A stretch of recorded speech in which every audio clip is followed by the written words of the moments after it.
coming up on Marriage Today with Jimmy and Karen. When Karen and I got married, I was verbally abusive and dominant.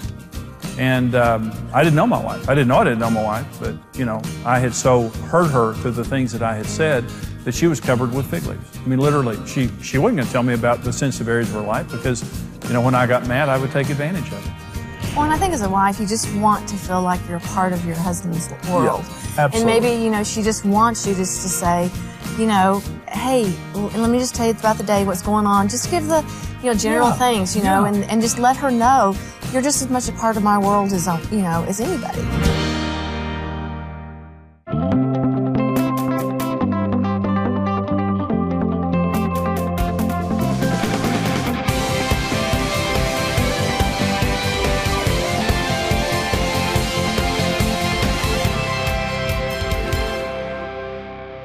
One of the most important things that we understand related to marriage is there are laws. And a lot of times people are fearful of marriage because they don't understand that there are laws associated with it. Now, I'm a pilot. I'm a licensed pilot.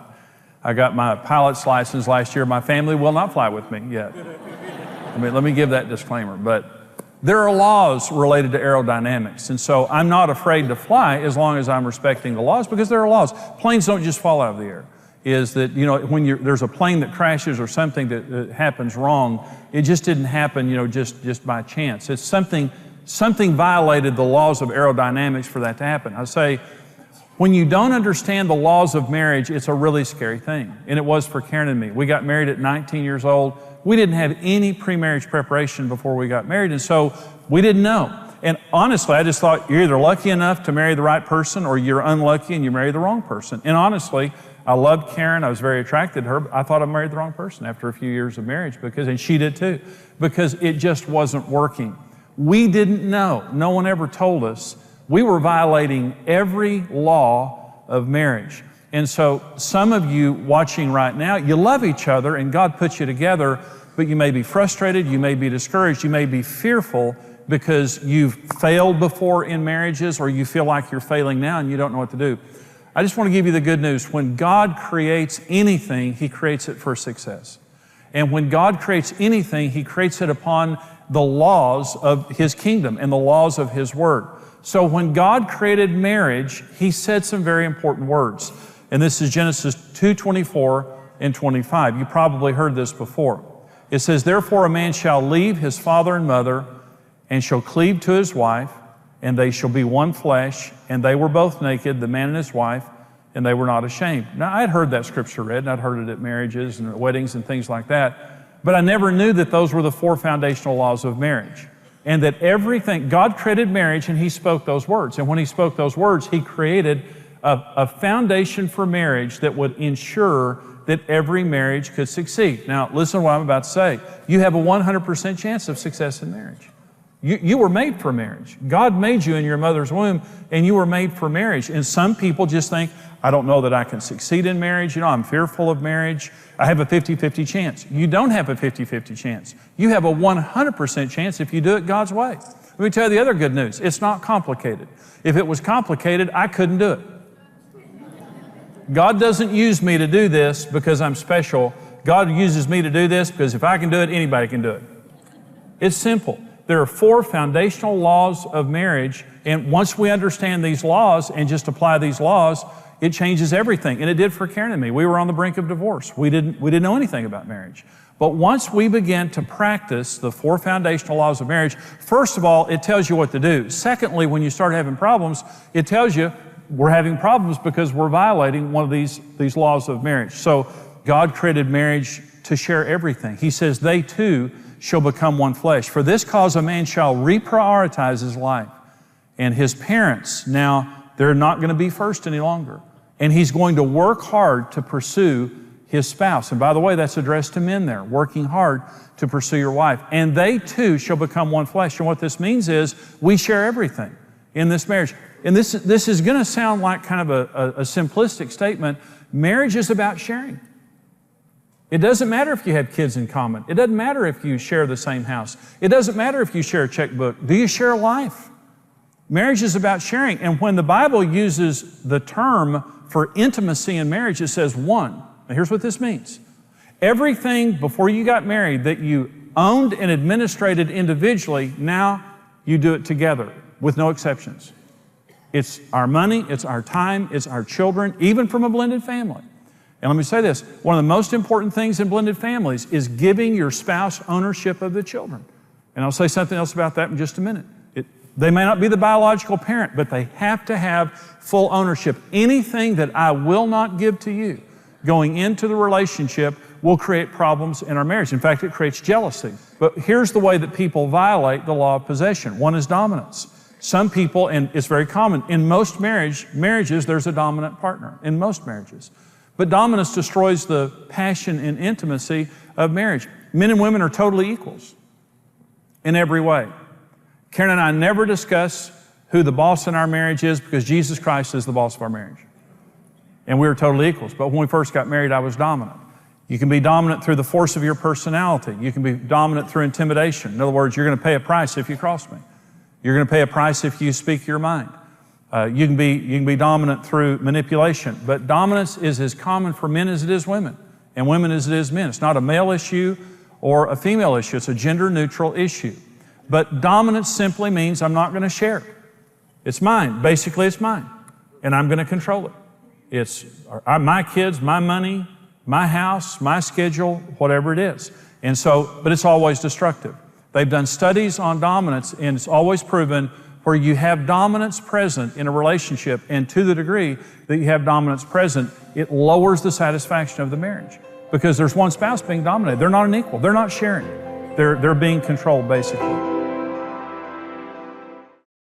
In the year 1930, 83% of adult Americans are married. Today in America, 49% of adult Americans are married. Everybody has legacy, but how important is it to you that for your children and in your family that they have a legacy of good marriage? What we do with our lives is going to dramatically affect the next generation. Marriage is the future. We must build marriage. And what we love to do here at Marriage Today is give people hope because marriage works. Marriage works wonderfully. God would never create anything for failure. The world was telling us to give up. People around us was telling us to give up. But Marriage Today was a light in a dark place for us at a dark time.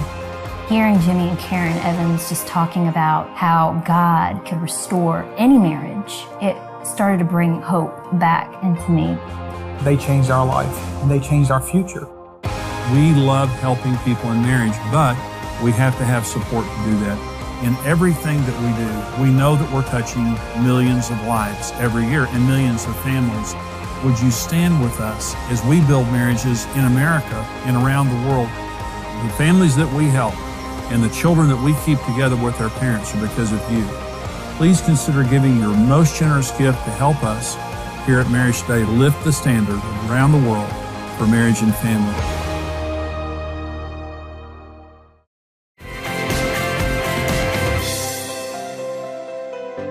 Another problem with the law of possession is independence, is that I'm just going to do my own thing. I counseled a couple one time, and she said, well, he goes to that side of the house, and I go to this side of the house. And she said, I sit over here all night, and he sits over there all night in his office gambling. And she said, that's our marriage right there in a nutshell. And she had done everything she could to try to reach out to him. And I told him, I just said, you know, marriage is about sharing. And he was independent. And marriage is brutal on selfish people. Marriage is not about independence. Marriage is about interdependence. If you want to be independent, stay single. But even if you're single, you're not independent. You need God. We're dependent upon God. Independence and selfishness destroys a marriage. Interdependence. I need you. I didn't get married so I could live alone on that side of the house. I got married so I could share my life with someone. Another problem with the law of possession is protection. And I'm going to go back to the blended family issue just a minute. I've counseled a lot of blended families where they get together and there's children from a previous marriage. Maybe they didn't want the marriage. Maybe they don't trust the spouse or whatever. I counseled one couple in particular. He had no authority over the kids. And it's typically better, especially when the family is new, when the marriage is new, if the biological parent does the discipline. That's typically better. It just makes sense that if, you know, they're my biological children, I'll do the discipline. But the non-biological parent has to have full authority to discipline if necessary. and to protect themselves. And some people say, listen, they've been through a hard time, and I just don't want to do that. In fact, one woman said to me, I don't trust him with the kids. And I said, in other words, you trusted him with your life to marry him, but you don't trust him with your children? And what happened was he was in the home, and he was a fair target. These kids were coming after him every day with actions and words that was ruining the quality of his life. And he said, I can't take it anymore. And I turned to her and I said, listen, he's got to have ownership of your children. And she said, I won't. I won't. There are no exceptions to this. And this is an interesting scripture. This is 1 Corinthians 7. It says, let the husband render to his wife the affection due her, and likewise also the wife to her husband. The wife does not have authority over her own body, but the husband does. Likewise, the husband does not have authority over his own body, but the wife does. This is so profound that the Apostle Paul in 1 Corinthians 7 is saying, when you get married, you actually give authority sexually of your body over to your spouse. This is not a license for abuse. This is just a license for use. And what this ensures is the fact that I'm not going to use my body against you or as a weapon or as a bargaining chip. This is not my body. This is your body to take care of your needs. And that is the spirit of marriage, the way God designed it. They too shall become one flesh. And protection. I'm not going to protect the kids from you. I'm not going to protect the money from you. We're partners. We're going to make all of our decisions together. You establish the law of possession in your marriage by asking your spouse's input on every decision and never making a decision without your spouse. And never making your spouse pay a price for telling you the truth. The spirit of a good marriage is we're partners here. We may be different. We may have different money languages. We may have different needs. We may have different perspectives, but that just makes us better. That just makes us stronger. I'm not going to make a decision without your input. And our relationship is more important than the issues. We share everything. The word "my" destroys marriages. It's our children. It's our schedule. It's our home. It's our money. Prenuptial agreements are a death sentence to a relationship. A prenuptial agreement basically just says, I'm not going to give you this. I don't trust you with this. And if we divorce, I don't want to lose the aquarium in my Volkswagen. And the aquarium and the Volkswagen then become this despised object in the home that your spouse knows. They love that more than they love me. You say, well, what if we get a divorce? It's going to hurt really bad and you're going to lose a lot. So you better work at your marriage. Listen, is it any surprise that things end badly when you've planned the end from the beginning? When you get married, we say these words, till death do us part. We're going to work hard at our relationship and we're going to learn about marriage because this is till death do us part. We're going to be happy or we're going to be two old, miserable people. But we're not getting out of this thing. We're going to stay committed to it. There's one other law of marriage, it's the law of purity. It says the man and his wife were both naked and unashamed. This is before the fall. This is before sin entered the Garden of Eden. Isn't it wonderful that God, by the way, the word Eden means pleasure and delight. God created marriage in a place that means pleasure and delight. And He created Adam and Eve naked. Isn't that phenomenal? Isn't that just great? They were naked. I mean,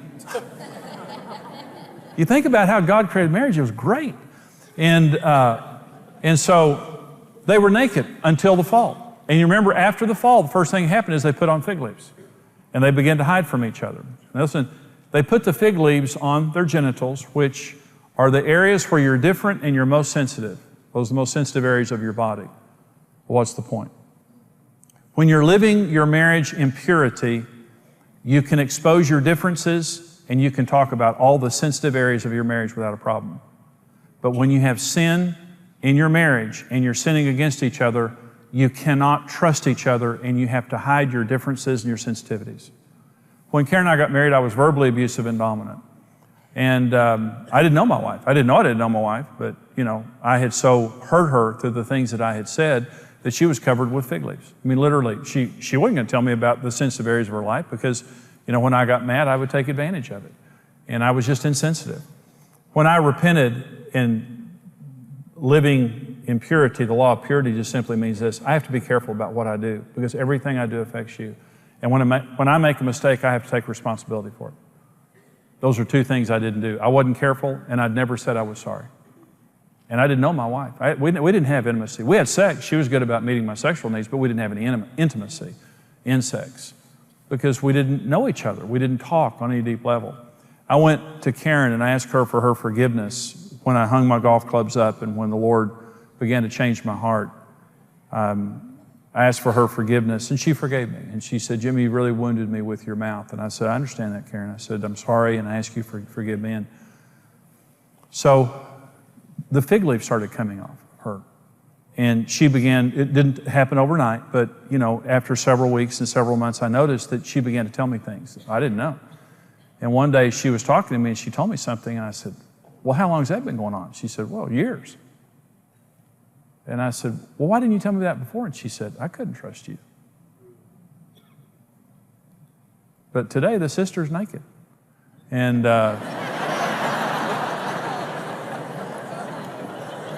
life is good. Life is real good. But, you can live in the same house, but if you got a mouth on you, if you hurt my feelings and you're disrespectful to me and you're sarcastic and you're critical and you won't take responsibility for it, you think my heart is a holy of holies, and it's a sensitive place in all of us. All of us are more sensitive than we would want to admit. I cannot trust my heart of hearts to somebody who won't take responsibility for their behavior. When you're careful in the way that you treat each other, and when you take responsibility for your mistakes, the fig leaves come off. And when it says the man and his wife were both naked and unashamed, it meant mentally, emotionally, spiritually, and physically, they could talk about anything without shame. No shame. I'm not afraid in any way that you will reproach me because I trust you. You're my safe place. You're my safe place. So your spouse, we should be each other's safe place, where I will be careful, and if I do something wrong, I'll take responsibility for it. But remember, blame transfer was the original sin of marriage. God came to Adam and said, Adam, what is this that you've done? He said, it's her fault. Eve, what is this that you've done? Devil made me do it. I honestly believe if they would have taken responsibility for their issues, that God would have had a different response to them. I really do. I hope you enjoyed that message. That comes out of the fullest seminar that I do called Marriage on the Rock. It's the first I ever did. We continue to update it, but this is our most popular series. And we talk about the most important issue in marriage and the roles in marriage and how to understand and meet your spouse's needs and money and sex and in-laws and children. And all of those kinds of things are in the Marriage on the Rock series. And so we want to put this into your hands. As you support us here at Marriage Today, we go all over the world helping people to succeed in marriage and family relationships, and we need your financial help. And as you give a gift of any amount today to support us here, we want to give you the CD single, The Most Important Issue in Marriage. And it is the most important issue in marriage. And many people who fail in marriage fail simply because they don't understand this issue. And they're set up for failure from day one. We want to give you this CD single for your gift of any amount to bless you. Also, for those of you who are able to give $50 or more, we want to give you the entire seminar on CD, plus the Marriage on the Rock book. For those of you who can give $110 or more, and I know that's a lot, but this is something that can change not just your marriage and not just your family, but your marriage and family for generations. This is an investment in your marriage and family. For those of you who give $110 or more, we want to send you the entire seminar on DVD, plus the Marriage on the Rock book, plus our book, Happy, Happy Love, which is designed to help you to enhance your romance and intimacy, again, to bless your marriage. So we want to put these important resources into your hands, and here's how you can get them. Marriage on the Rock, the best-selling book and series, is the essential resource to having the marriage of your dreams. Through this power-packed series, marriage expert Jimmy Evans will show you how to deal with real-life challenges and offer easy-to-understand solutions that will transform your relationship. Jimmy will address all the major issues a couple will encounter, like communication, finances, sex, kids, his and her needs, blended families, and much more. For your gift of any amount, you'll receive the CD single, The Most Important Issue in Marriage. For your gift of $50 or more, we'll send you the Marriage on the Rock book and CD series.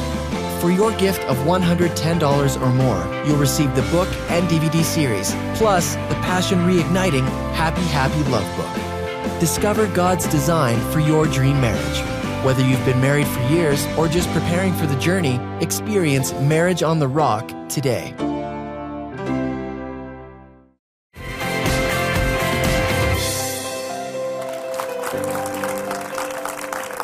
You know, this program is on the 4 foundational laws of marriage. We're talking about the 2 laws, the one of possession and one of purity. These are laws from Genesis chapter 2. When God created marriage, this is what He spoke over the marriage relationship that created the universal laws of marriage. And Karen, what that means is no one's the exception. Mm-hmm. You follow these laws, marriage is wonderful. You break these laws, it'll break you. And we broke all 4. Mm-hmm. When we first got married, we were doing everything wrong. Thank God that we found this truth out, and it transformed our marriage. I agree. So we have some questions from some viewers, Karen. The first person asks, my husband doesn't include me in his business decisions. I feel like he's trying to keep this separate. Aren't we supposed to share everything? Well, let me qualify this. And I would say absolutely you're supposed to share everything. Now, I've helped a lot of people over the years. Mm-hmm. And one guy had a $3 billion business that he ran. And his wife said, I would like for you to include me on everything. Well, it's an impossibility. She would have to sit at the office all day, every day and do that. I don't agree with that. Now, in this same situation, she said, my husband just bought a 5,000 acre ranch that I didn't know about. That's not right. Mm-hmm. I believe that, if it's a mom and pop business, if it's a smaller business, of course, you talk about everything, you pray about everything, whatever. But, sometimes businesses are a certain size, and this is true of you and me, Karen, is that we communicate about everything, but the ministry is very large, and you can't know about everything, and you can't agree with everything. So it's I really don't want to. Well, I know, that's right. Well, but it could be that this is a smaller family business, and she wants to be included. Absolutely. But it needs to be practical. And so in our case, we agree on everything in our family, everything in our marriage, and everything that is the essence of our ministry together. But then you give me the freedom to act beyond that. I have to. Well, and I think as a wife, you just want to feel like you're a part of your husband's world. Yeah, absolutely. And maybe, she just wants you just to say, hey, let me just tell you about the day, what's going on. Just give the, general things, and just let her know you're just as much a part of my world as, as anybody. Yeah. And so let's say that it is a larger business. Talk and share and communication between a husband and wife the way we do.